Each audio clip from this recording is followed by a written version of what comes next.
সারা দেশে শিক্ষা ও স্বাস্থ্য প্রতিষ্ঠানের ছাদে প্রায় ১,৫০০ মেগাওয়াট সৌর প্যানেল স্থাপন প্রকল্পে সংশয় দেখা দিয়েছে। বিদ্যুৎ বিতরণকারী সংস্থাগুলোকে ফেব্রুয়ারির মধ্যে এই লক্ষ্য বাস্তবায়ন করতে বলেছেন জ্বালানি উপদেষ্টা। তবে বেসরকারি উদ্যোক্তারা বলছেন, এখনও বিনিয়োগ বান্ধব নীতিমালা হয়নি।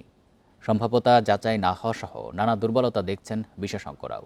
জ্বালানির অভাবে অনেক বিদ্যুৎ কেন্দ্র সক্ষমতার কমে চলছে, গ্যাস না দেয়ায় বন্ধ আছে কয়েকটি। ডলার সংকট, এফএসআরইউ সক্ষমতার অভাবে এলএনজি আমদানিরও সীমাবদ্ধতা রয়েছে।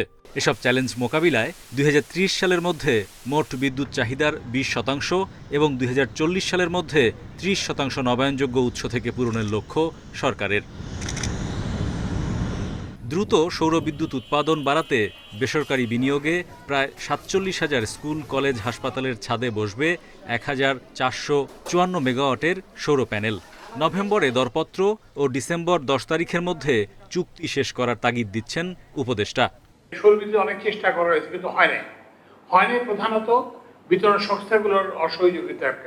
ইউটিলিটিটা কাজ করতেছে কি না করতেছে, এইটা আমরা টেস্ট হিসেবে আমরা এটাকেই দেখবো।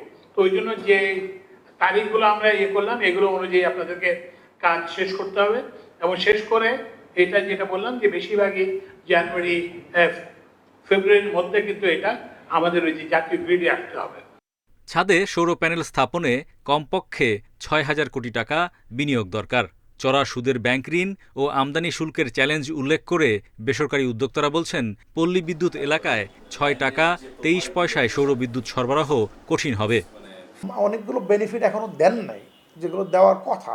যেমন আপনি বলতেছেন যে এই বিদ্যুৎ প্ল্যান্ট যখন স্থাপন করা হয়, ওই প্ল্যান্টে কিন্তু সম্পূর্ণ ইকুইপমেন্ট কিন্তু মোরলেস কিন্তু আপনার শুল্ক মুক্তভাবে আসে। আপনার কি এই প্রকল্পে সব কি শুল্ক মুক্ত আসবে না, কারণ আপনি এখানে বিভিন্ন রকমের প্যাচ রয়েছে। কিন্তু ডেফিনেটলি আমাদের ফুল পটেনশিয়ালটা অ্যাসেস করাও যেমন দরকার ছিল, সাথে আমাদের কিছু পাইলট করাটাও প্রয়োজন ছিল।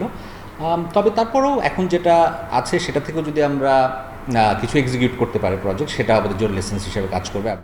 নিজস্ব বিনিয়োগে সরকারি ভবনের ছাদে আরও ১,৫০০ মেগাওয়াট সৌর প্যানেল স্থাপনের লক্ষ্যও রয়েছে সরকারের।